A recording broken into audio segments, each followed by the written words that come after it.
안녕하세요. 배신의 장미입니다. 오늘 이야기는 다 차려진 밥상에 숟가락을 올려 놓으려고 하는 염치 없는 시댁에 관한 사연입니다. 노력하지 않는 자에게는 달콤한 열매를 맛볼 기회가 없는 것 아닐까요? 설령 그것이 식구라고 해도 말이죠. 그런데 여기 그 열매를 맛보려고 뻔뻔하게 그 주위를 맴도는 시댁 식구가 있다고 합니다. 과연 어떤 사정이 있었을지 사연 속으로 들어가 보겠습니다. 염치 없고 뻔뻔한 시댁 이야기 많이 들어보았지만 저희 시어머니만큼 모렴치한 사람이 있을까 싶습니다. 참 기가 차게도 시어머니는 노력도 하지 않고 얻어낸 결과물에 숟가락을 얹고 싶어 했거든요. 어떤 생각을 가지고 살면 사람이 이 정도로 잡스럽고 품이라는 것을 찾아볼 수가 없는 건지, 그렇게 결혼 생활 내내 전통 있는 가문이다 어쩐다라는 이야기를 했으면서 말이죠. 저희 시어머니는 항상 그러셨습니다. 지금 이렇게 살고는 있지만 시어머니 집안 자체가 옛날에 그렇게 부자였다고 말이죠. 크게 과수원을 했었고 시어머니 형제분들 모두 다 대학 공부를 시킬 만큼 교육열 또한 훌륭했다고 하셨습니다. 항상 남편의 외가 쪽 이야기만 하시면서 그렇게 뼈대 있는 집안이었다고 자랑을 하셨죠. 그러면서 꼭 시아버지를 걸고 넘어지셨습니다. 지금 이렇게 형편이 어려워진 것은 바로 시아버지 때문이라나요? 시아버지는 남편이 고등학교 때 사업을 확장하셨는데 그때 좀 무리를 하셔서 빚을 좀 많이 지셨다고 했습니다. 남편의 친가도 외가 못지않게 부유한 집안이었는데 결국 시아버지의 뒤치다꺼리 때문에 모든 돈을 탕진했다 하더군요. 그때 시어머니는 시아버지를 그렇게 말리셨다고 했는데 그래서 지금까지도 시아버지 탓을 많이 하시는 것 같습니다. 제 앞에서 무시하는 발언도 서슴지 않으셨거든요. 네 시아버지 식구들은 돈은 많은데 그걸 제대로 굴릴 수 있는 머리를 가지고 태어나지 못했어. 제대로 배우지도 못하고 똑똑하지도 못한 사람들한테 돈만 있으니까 결국엔 그걸 다 털어먹어버린 거지. 내가 그렇게 뜯어 말렸었는데 아유 저 왼수 덩어리. 그렇게 내 말 안 듣고 지 고집 부리더니 결국엔 낙동강 오리알 신세 되었지 뭐. 우리 아버지가 돈 있는 집안도 좋지만 꼭 지적으로 뛰어난 사람을 만나 결혼을 해야 한다고 했었는데 내가 눈이 삐었었지. 내가 내 발등 찍어서 지금까지 이 나이에 이렇게 고생고생하며 살지 않니? 제가 결혼할 당시 시아버지는 경비원으로 근무를 하고 계셨고 시어머니는 집에서 살림을 하셨습니다. 매일 시아버지 험담을 하시면서 고생을 시켰다고 하시는데 사실 저는 시어머니의 말에 동조할 수가 없습니다. 물론 빠듯한 생활비 가지고 살림을 하시는데 힘이 드셨을지도 모르겠지만 그래도 밖에서 고생하시는 일을 하신 것도 아닌데 시어머니의 말만 들으면 마치 시어머니가 돈을 버시고 시아버지가 시어머니에게 얹혀 사는 것처럼 들렸었거든요. 그래서 결혼을 막 했을 때 남편에게 물어본 적이 있었어요. 시어머니 직업에 대해서 말이죠. 그랬더니 남편이 하는 말이 우리 어머니 밖에서 일을 한 번도 안 해보신 분이야. 그냥 평생 살림만 하셨는데 뭐. 주부도 직업이면 직업이니까. 만일 그 성격의 집안일도 하시고 바깥일도 하셨다면 아버지랑 헤어져도 벌써 헤어지셨을걸. 그나마 지금 두 분이 살고 계신 이유가 아버지가 어머니 바깥일을 시키진 않았었으니까. 어찌 되었든 아버지가 벌어오시는 돈으로 생활비로 살았고 지금도 그렇게 살고 계시니까 아버지랑 사시지. 아버지 망하고 있는 원망 없는 원망 다 하시면서 사셨지. 아버지 또한 어머니에게 미안한 마음이 있으니까 그 원망 다 받아주면서 사시는 거고. 암튼 어머니 거친 말들 마음에 담아두지 마. 그냥 그 두 분은 알아서 사시라고 하면 되는 거니까. 시어머니 외가에 대한 자부심과 자랑, 그리고 시아버지에 대한 원망, 미움에 대해 토로하시는 것이 듣기에 거북한 적도 많았었지만 원래 말이 많은 분이겠거니 하며 한 귀로 듣고 한 귀로 흘려버리는 습관을 만들었습니다. 그 이야기 다 듣고 있다가는 귀에서 피가 날 것만 같았거든요. 남편 또한 신경을 쓰지 말라고 했고 두 분은 두 분이 알아서 사시겠거니 생각하면 된다 했으니 그냥 그러려니 해야겠다 하고 마음을 먹었죠. 그러다가 연세가 있으신 시아버지가 안타깝고 억울하게 경비원을 그만두시게 됩니다. 자의가 아닌 타의로 말이죠. 뭐 요즘 경비원 분들에게 갑질을 해서 여러 곳에서 문제가 되도 되는데 저희 시아버지도 그런 상황에 놓이시게 된 것이었죠. 하루아침에 일자리를 잃은 시아버지는 낙담하셨어요. 젊었을 적엔 사장으로 사시던 분이 사업이 기울어져 가면서 빚을 갚느라 친척들 눈치 다 보시고, 연세 드시고 나니 나이가 많다는 이유로 일방적으로 해고를 당하시고, 가장이 가장의 역할을 못한다는 것에 대해 힘들어하셨고 괴로워하신 것으로 알고 있습니다. 그때 조금이라도 시어머니가 시아버지에게 힘이 되어 주셨더라면 아마도 시아버지가 병에 걸리시는 일까지는 생기지 않았을까 싶어요. 일자리를 잃고 난 뒤 시아버지는 알아 누우셨습니다. 딱히 어디가 불편하신 것은 아니었는데 이미 노쇠해질 대로 노쇠해진 탓이겠지요. 게다가 마음의 짐까지 짊어지셨으니 기운이 나셨겠어요. 남편도 저도 시아버지를 걱정했지만 시어머니는 그때도 시아버지 원망을 하셨습니다. 평생 고생만 시키더니 결국엔 이 꼴을 만들어 놓았다고 말이죠. 그런 시어머니를 보면서 시아버지가 참으로 안 되었다라는 생각이 들었고, 시아버지가 다시 힘을 내실 수 있도록 도와드릴 일이 없을까 남편과 고민을 했었습니다. 당연히 처음 시아버지가 일을 그만두셨을 때 경제적으로 지원을 해드릴 테니 이제 그만 쉬시라고 남편이 시아버지에게 말씀을 드리긴 했었어요. 그런데 시아버지는 강하게 남편을 말리셨고 가뜩이나 없는 집안에서 해준 것도 별로 없는데 그런 지원을 절대로 받을 수 없다고 하셨었습니다. 지금 니들도 당연히 힘들지언데 어떻게 니들 지원을 받겠니? 당분간 좀 쉬고 다시 일어나서 일자리 찾으면 되는 거니까 신경 쓰지 말도록 해라. 그리고 그동안 넉넉하진 않았어도 나름 얼마씩 저축도 했었고 다달이 연금도 나오고 게다가 보험도 잘 들어놓았으니 어디 아파도 병원 가는데 문제 없어. 일을 해야 한다는 건 다 내가 욕심을 부려서야. 나 아직 일할 수 있어. 어디 아픈 것도 아니고 금방 재정비해서 일할 수 있다고. 도와준다는 말을 하지 말고 염치 없지만 이 아비가 일할 수 있는 곳이 있으면 소개나 해줘라. 그게 나를 더 도와주는 것이야. 최대한 시아버지의 자존심을 건드리지 않는 선에서 해결 방안을 찾아보았고 결국 조심히 시아버지에게 일자리를 추천하게 되었습니다. 그 일자리는 바로 제 일터였어요. 운 좋게 저녁에 간단한 포장과 분류 작업을 하시는 여사님이 계셨었는데 개인사로 인해 일을 그만해야겠다고 말씀을 하셨었거든요. 일이 별로 어렵지도 않았고 경비원 근무하실 때 야간 근무조에 계셨던 터라 6시부터 2~3시간 일을 하는 경우여서 훨씬 더 편하게 일을 하시겠다라는 것이 저희의 판단이었습니다. 시아버지의 고집을 꺾고 그냥 지원을 받으시라 강요를 할 수도 있었지만 남편은 절대로 그렇게 하면 안 될 것 같다고 하더군요. 만일 시아버지가 더 이상 일을 하시지 않은 채 집에 계신다면 더 스트레스를 받으실 것 같다고 말이죠. 생각해보니 그럴 것 같기도 하더라고요. 기력이 하나도 없는 상태에서 시아버지는 저희에게 말씀을 하셨는데 아마도 시아버지로서 아버지로서 남편으로서의 자존심이었다는 것이 분명했으니까요. 몸은 허약해지고 점차 뒤로 밀릴 수밖에 없는 입장이었지만 아직 나는 건재하다라는 것을 자식들에게 증명해 보이고 싶은 그런 마음이 아니었을까 싶습니다.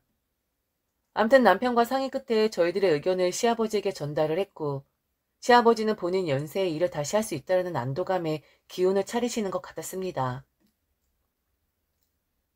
그런데 한 달 정도 일을 하시다가 시아버지가 일을 또 하실 수 없는 상황에 처하게 되었어요. 버스에서 하차를 하시다가 얼어있는 도로에 미끄러져 그만 발목에 금이 가게 되었거든요. 별거 아니니 그 발목을 하고 일을 하러 나오신다고 했는데 시아버지를 노예처럼 부려먹는 것 같은 기분이 들어서 당분간은 제가 시아버지 대신 그 일을 하겠다고 이야기를 했습니다. 게다가 수술까지 하셔야 하는 분을 일을 하러 나오신다는 게 말 자체가 되지를 않았으니까요. 퇴근 시간이 1~2시간 더 늦어지는 것뿐이고 안전하게 수술 잘 받으시고 발목이 나으시면 다시 출근을 하시면 되니 문제 없을 것이라고 안심을 시켜드렸습니다. 그런데 시아버지는 절대로 그럴 수 없다고 피해를 끼치면 안 되는 것이라고 고집을 피우셨고 결국 시부모님 상의 끝에 당분간만 시어머니가 대신 나와서 일을 하시게 되었습니다. 물론 시어머니는 시아버지가 사고를 당하신 것에 대해 있는 짜증 없는 짜증 다 내셨지만 바깥일 별거 있겠냐고 시아버지를 무시하는 발언을 하시면서 본인이 일을 하시겠다 자처를 하신 거였죠. 하지만 한편으로는 바깥일 해보지 않았던 시어머니는 잔뜩 신이 나 계셨어요. 시아버지 발목 수술은 안중에도 없는 듯 보였습니다. 하지만 의기양양하셨던 시어머니는 완전히 오판을 내리신 거였죠. 남의 밑에서 일을 한다는 것, 그리고 땀 흘린 대가를 받는다는 것은 절대로 쉬운 일이 아닌데, 경험이 전혀 없으셨던 시어머니는 시아버지가 맡으신 일을 너무 우습게 보신 거였습니다. 물론 일의 강도가 세거나 한 건 아니지만 그래도 남의 돈 받는 것이 어디 하나 쉬운 일이 있을까요? 시어머니는 하루 이틀 정도는 잘 따라오시는 듯 했으나 정확히 3일째 되는 날부터 지각을 하셨습니다. 저는 시어머니를 기다리며 미리 포장 작업과 분류 작업을 시작했는데 시어머니는 연락도 없으신 채 1시간이나 늦으셨던 거였죠. 차를 잘못하셨다고 하더라고요. 시간에 맞춰서 가야 한다는 압박감이란 감정을 처음 느껴보시는 분이니 이해하고 넘어갔습니다. 그런데 그 주 5일 동안 30분 이상 늦는 건 기본이었고 가장 물량이 많은 금요일에 출근 시간에 막 임박했을 때 제게 카톡 하나를 보내셨습니다. 오늘 갑자기 몸이 좋질 않아서 출근을 못 하시겠다고 말이죠. 시아버지의 발목이 나을 때까지 본인이 자처해서 하시겠다고 하셨던 분이었는데 시어머니는 달랑 일주일 정도 일을 하신 뒤 너무 힘들다고 여기저기 안 아픈 곳이 없다고 하셨습니다. 애미야, 나 아주 죽을 것 같아. 그리고 안 하던 포장하니까 손가락 마디마디가 다 아프다. 나 이거 못할 것 같은데. 너 하는 거 보니까 일이 익숙하던데 그냥 네가 좀 해주면 안 될까?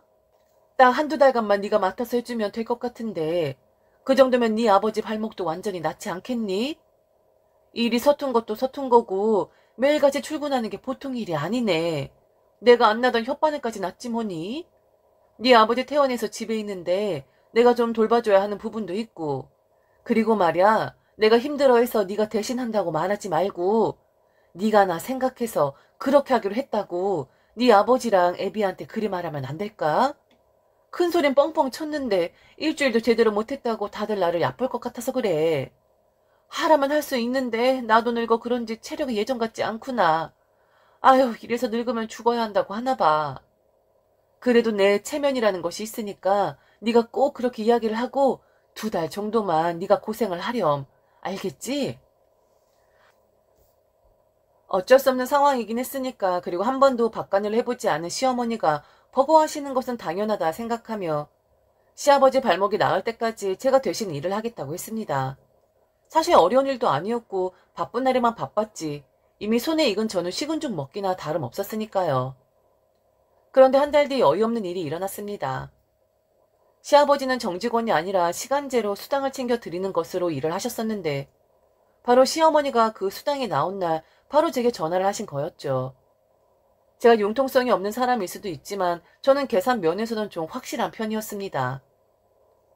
저는 당연히 시어머니가 일주일 정도만 일을 하셨기에 수당 중 그 정도의 금액을 붙여드렸는데 사실 그 일주일 동안 다 제가 한 거나 다름없었지만 늦게라도 출근하셨으니까 수당을 해서 보내드렸는데 전화를 하신 시어머니의 말을 듣고는 뒤로 넘어질 뻔했네요. 너무 어이없는 말씀을 하셨거든요. 애미야, 입금이 너무 덜 된 것 같아서 전화했어. 아니 방금 확인했는데 왜 그것밖에 안 들어왔니? 한 달 동안 일했는데 너무 적은 거 아니야? 일주일 일하시고 게다가 그 일주일 동안 제대로 일을 하신 건 딱 이틀인데 왜 한 달의 수당을 원하시는 건지 무슨 심보인지 모르겠더군요. 그래서 저도 이야기했습니다. 아니 어머니 일주일 일하셨으니까 당연히 일주일에 수당만 들어가죠. 나머진 제가 일을 했으니 제가 챙겨야 하는 거고요. 그리고 일주일 중에 이틀 정도만 제대로 일하셨지 나머지 3일은 제 시간에 출근도 안 하셨잖아요. 아무리 가족이라고 해도 계산은 똑바로 해야죠. 엄연히 공과사가 구분이 되는 회사인데 왜 한 달 동안 일을 하셨다고 하는 건지 모르겠네요. 아니 애미 너 정말 이렇게 융통성이 없니? 일전에 내가 너한테 부탁했잖아. 네가 나를 생각해서 나 대신 일을 하겠다고 우겨서 내가 지금 네 시아버지 돌보고 있는 거라고. 네가 등 떠밀어서 어쩔 수 없이 일을 못하게 된 거라고. 네 시아버지한테 그렇게 얘기했는데 일주일치 월급만 주면 어떡하니? 나는 네가 일하지만 나한테 한 달 일한 월급 줄 거라고 그렇게 나를 안심시켰다고 이렇게 네 시아버지한테 말해놓았단 말이야. 그렇게 이야기했으면 눈치껏 탁탁 못하니? 그리고 그 회사는 그렇게 확실하게 하지 않아도 되는 곳이잖아. 너 정말 야멸차게 왜 이러니? 얼른 나머지 월급 이체시켜라. 니네 시아버지가 눈치채기 전에 얼른 넣으라고. 얼마 안 되는 돈이었지만 시어머니의 당당한 요구에 기가 찼습니다. 그리고 시아버지에겐 어떤 식으로 이야기를 하셨는진 모르겠으나 아주 저런 사람을 지극정성인 그런 며느리로 만들어 놓으셨나 보더라고요. 그래도 어쩌겠습니까?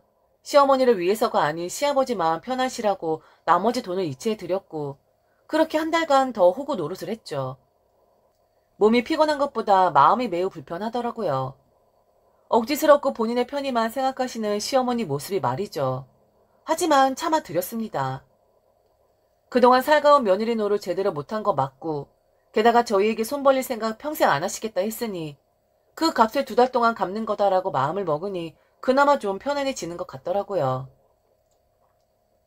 이후 시아버지는 완벽하게 낫진 않았지만 그 발목을 하신 상태에서 회사에 나오셨고 저녁에 2~3시간 동안 포장과 분류 작업을 하셨습니다. 그 모습을 보니 그냥 아무 말 없이 잘했다 싶더라고요. 그런데 시어머니가 이상한 곳에 눈을 돌리기 시작하셨어요. 해야 하는 일은 안 하시고 힘들다 하셨던 분이 참 자세히도 보셨더군요. 사실 제가 일하고 있는 회사는 저희 가족 회사입니다. 그래서 시어머니도 확실하게 안 해도 되는 회사라는 둥 그런 말씀을 하시면서 수당을 다 챙겨달라고 당당히 요구를 하셨던 것이었고요. 지금 다니고 있는 회사는 저보다 먼저 일을 시작한 동생의 대표로 되어 있고 저는 이 회사의 팀장으로 있으면서 따로 개인 사업자를 내서 다른 사업체를 운영하고 있습니다. 처음 개인 사업자를 낸 이유는 제가 이 회사에서 담당하는 부분이 미디어 사업부인데 그 역량을 더 발전시키기 위해 회사 빌딩 로비 1층에 북카페를 오픈을 하게 되었거든요.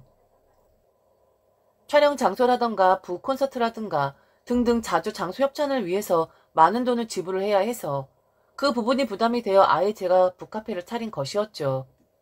조금씩 입소문이 나게 되면서 작지만 알차게 제가 운영하고 있는 북카페에서는 꽤나 많은 행사가 열렸고 그걸 저희 시어머니가 보시게 된 것이었죠. 그 짧은 일주일 동안 말이죠. 이후 시아버지가 출근을 하시면 시어머니는 함께 오셔서 그 카페에 한자리를 차지하고 계시는 경우가 많아졌습니다. 처음엔 시아버지 몸이 불편하시니 도와주시려고 오셨나 했는데 회사에 들어오시지도 않고 언젠가부터 그 카페에 습관처럼 가시더라고요. 그리고는 시아버지가 일을 하실 동안 시어머니는 카페에 앉아 계셨고 시아버지가 일을 마치면 함께 퇴근을 하시더군요. 그런 행동은 몇 달 정도 지속이 되었던 것 같습니다. 그런데 하루는 시어머니가 저를 부르시더니 갑자기 카페에서 일하는 남자 직원 험담을 하시더라고요. 애미야, 우리 카페에서 일하는 그 기생오래비 같이 생긴 남자 있잖니? 내가 자세히 보니까 그 녀석 행실이 좀 안 좋아 보이더라. 그 여직원은 성실하게 일하고 손님들에게도 방긋방긋 웃으면서 친절하게 대하는데 그 녀석은 너무 불친절하고 자꾸 자리를 비우는 것 같아. 내가 몇 달 지켜본 바로는 그 여직원만 다 일하는 것 같더라고.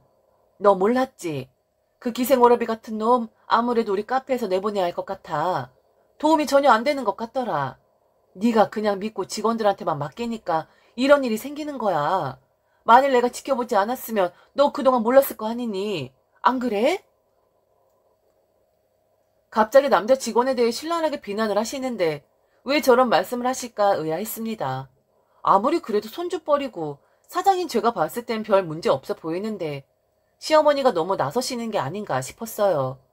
게다가 우리 카페란요. 거기는 우리 카페가 아니라 제 카페인데 말이죠. 그래서 저는 말씀을 새겨듣고 앞으로 잘 지켜보겠다고 둘러댔습니다. 또한 제가 봤을 땐 아무 문제 없어 보이는데 아마도 어르신들이 보았을 땐 눈에 거슬리는 것들이 있을 수도 있지만 그게 요즘 젊은 사람들의 트렌드라고 이야기를 해드렸죠. 그랬더니 시어머니가 하시지 말았어야 할 말씀을 하시더군요. 네가 자세히 보질 않아서 그러는 거야. 그런 애 때문에 우리 카페 손님 떨어지면 어쩌려고 그러니? 차라리 걔 내보내고 내가 응대를 하는 게 더 나을 것 같더라. 내가 걔보다는 훨씬 더 친절하게 할 수 있다고. 게다가 요즘 시니어들에 대한 이미지도 꽤 좋은 편이잖니? 내가 카페 안에 있으면서 차도 날라주고 이야기도 해주고 하면 지금보다 더 인기 있을 것 같은데? 그래서 하는 말인데 어차피 네 아버지 매일 이곳에 출근하시니까 나도 덩달아 따라 나와야 하잖니. 그리고 너 이 카페 말고도 다른 일 준비하고 있다고 눈코 뜰 새 없이 바쁘다고 애비가 그러더라. 그냥 이 카페 나한테 넘기는 게 어떠니? 내가 책임지고 한번 운영해 볼게. 뭐 너 하는 거 보니까 별로 하는 것도 없더만. 나도 충분히 할 수 있을 것 같아서 그래. 시어머니 이야기를 듣고 놀라지 않을 수 없었습니다. 잘 일어놓은 제 카페를 달라고 하시다니요.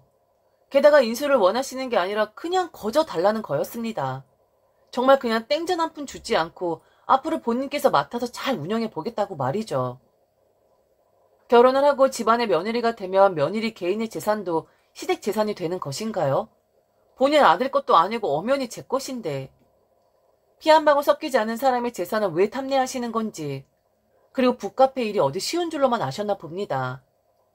예전 시아버지 일이 쉬워 보인다고 이까짓 거라고 하셨던 분이었으면서 일주일도 제대로 일을 못하셨던 것처럼요. 그래서 말도 안 되는 말씀 하시지 말라고 확실하게 말씀을 드렸습니다. 어머니, 북카페 운영하는 거 정말 쉬운 일 아니에요. 그냥 겉보기엔 뭐든 쉬워 보일 수 있지만 막상 운영을 하게 되면 복잡하고 신경 써야 할 일들이 꽤 되거든요. 그리고 지금 제 카페를 달라고 하시는 건가요? 왜요? 이거 엄연히 제 일터이고 제 재산인데 왜 그렇게 쉽게 제 재산을 달라고 말씀을 하시는 건지 전 이해가 되질 않네요. 지난번 아버님이 하시는 그 간단한 작업도 제대로 못하셨으면서. 어머니, 이건 훨씬 더 복잡하고 어려운 일이에요.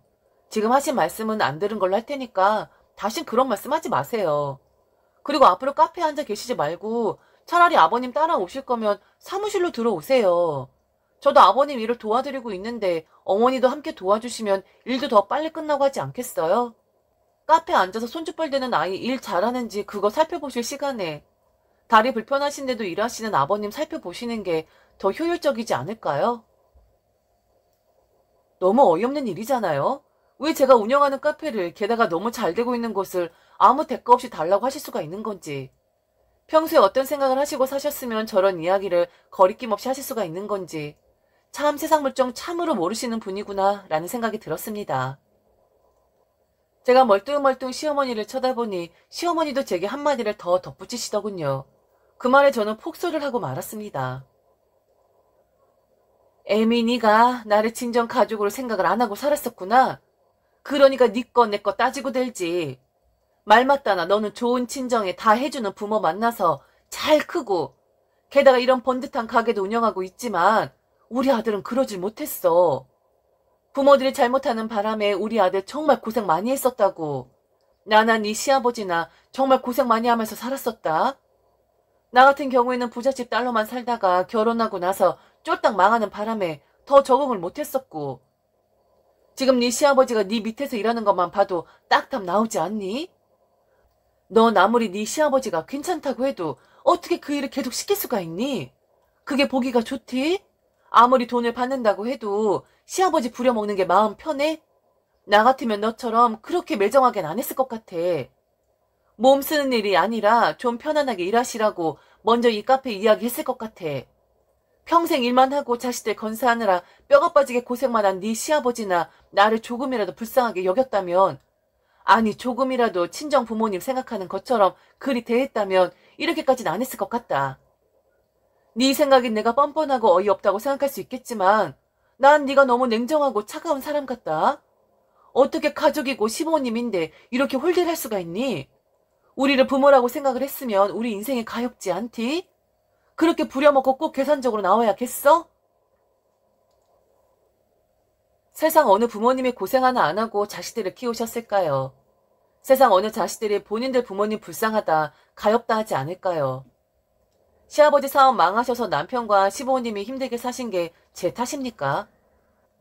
당연히 며느리가 해야 할 도리는 해야지만 제가 지난 한 힘들게 사신 세월을 보상해 드려야 하는 의무는 없는 것 아닐까요? 말마다나 남편으로 인해 인연이 된 분들이지 제 부모님은 아니지 않습니까? 시어머니 울분에 가까운 말씀을 듣는데 어찌할 바를 모르겠더군요. 한편으로 웃기기도 했고 한편으로는 시자의 갑질인가 라는 생각도 들었죠. 비단 어머님, 아버님한테만 국한되는 게 아니라 저는 세상의 모든 부모님들이 힘들고 어려운 시기를 보냈다고 생각해요. 저희 부모님들도 마찬가지고요. 저는요, 어머니, 세상에서 저희 부모님이 가장 안쓰럽고 가여워요. 그분들도 자식들을 위해서 힘겹게 싸우셨고 뼈가 빠지게 일을 하셨던 분들이었으니까요. 저보고 냉정하고 매정하다 하셨으니 제 생각을 말씀드릴게요. 저희 부모님은 노력해서 힘겨운 여정을 이겨내신 분들이고 어머님은 그 힘겨운 여정을 이겨내지 못하신 분이라고 생각이 들어요. 그 시절 어렵지 않은 부모님들이 한둘이겠어요? 그런데 그 시절에 대한 보상을 자식이 아닌 며느리에게 대신 갚아달라는 말씀하시는 건 좀 어폐가 있지 싶어요. 제가 클 때 어머니 제게 아무것도 해주지 않으셨잖아요. 그때 우리 서로 모르는 사이였었는데 지난 이야기 하시면서 제게 매정하다 좀 우리를 배려해달라 말씀하시는 건 제 입장에선 오히려 어머니가 매정해 보이시는데요. 그리고 아버님은 조만간 다른 일을 해보시라고 권해드릴 작정이었어요. 저도 아버님 도와드린다고 3시간 정도 늦게 퇴근을 하다 보니 힘이 조금 붙여서요. 다른 분 채용 공고 올려두었으니 아마 곧 연락 오지 싶네요. 그리고 어머니는 아버님을 부모님이라고 생각하지만 저희 부모님하고는 견줄 수가 없죠. 그건 당연한 거 아닐까요? 제가 계산적인 사람일 수도 있는데 카페를 달라고, 그리고 가족이니까 이런 식으로 배려를 해달라고 어머님도 만만치 않게 계산적으로 보여요. 이런 말 서로 해봤자 마음만 상하니까 앞으로 이런 말들은 제발 삼가해 주셨으면 좋겠어요. 지난번도 그러시더니 어머니 자꾸 왜 그러세요? 남편도 시어머니와 제 일을 알고 난 뒤 시어머니에게 절대로 회사에 나오시거나 그 근처에 오시지 말아달라고 간곡하게 부탁을 했습니다. 그리고 시어머니 말처럼 해주신 것 없이 부족하게 키우셨으니 바라시는 것이 있어도 적당하게 요구하시고 적당한 선을 지켜달라고 이야기를 했죠. 지금 시어머니는 더 이상 시아버지와 함께 출근을 하시진 않습니다. 시아버지도 이 일을 아시게 되었는데 난처해 하셨고 되게 미안하다 하셨어요. 그냥 아무것도 모르고 사회 경험 없는 사람이 한 말이라 치부하고 가볍게 넘어가 달라 하시더군요. 시아버지는 여전히 저희 회사에서 일을 하고 계십니다. 다른 곳을 알아봐 드렸었는데 그냥 이곳에서 일을 하시기를 바랐어요. 사실 일의 강도에 비해 시급도 좀 센 편이었고 제가 항상 같이 일을 해드리니 편안하신 부분이 있으셨겠죠. 대가 없는 공짜는 없는 법이라고 절대로 거저주는 돈은 받지 않으시겠다고 말씀하시는 시아버지에게 참으로 감사한 마음뿐입니다. 그래서 시급도 좀 과하게 쳐드리는 것이죠. 조금만 더 추위를 지켜본 뒤 시아버지에게 다른 일을 권해볼 작정입니다. 아무리 제가 도와드려도 3시간 정도 의자에 앉아 계셔야 하는 일인데 아무래도 몸에 무리가 생기지 않을까 싶어서요. 연세를 드셔서도 항상 배우고자 하는 열망이 있으신 분이니 지금 제가 계획하고 있는 일도 너끈히 잘 해내시지 않을까 싶습니다. 그냥 싫다고 해도 드려야 하는 건데 제가 너무 융통성이 없는 사람일까요?